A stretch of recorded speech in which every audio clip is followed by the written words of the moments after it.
So, ano, electionist. okay, so ano pong magiging pagkakaiba sakaling pala rin po kayo ngayon na magtuloy? Okay, kami naman, I always run on a platform of continuity, di ba? Kung ano yung mga simulan at yung mga ginagawa natin ipagpapatuloy at nadamihan pa. Dahil mga proyekto, mga serbisyo sa ating mga kababayan, yun naman ang aking laging sinasabi.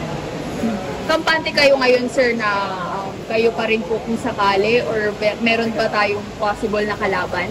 Nagtrabaho naman tayo ng maayos, di ba? So, yun lang ang ating tinatayuan, yung ating maayos na serbisyo sa ating mga kababayan. So, ano-anong programa po yung itutulak natin this time?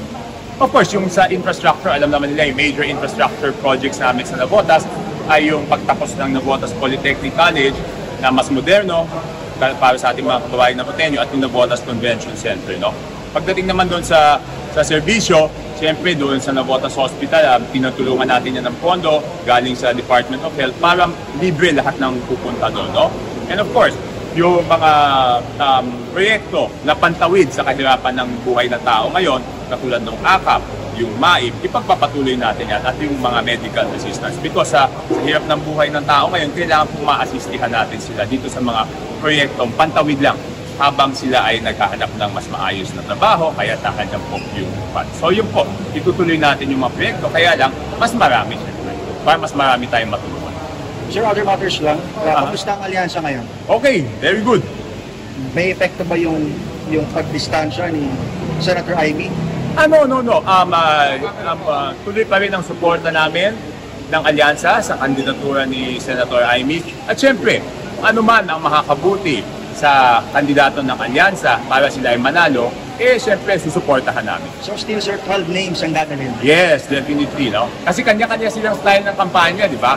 Yung iba mas gusto sa grupo, yung iba gusto individual campaign.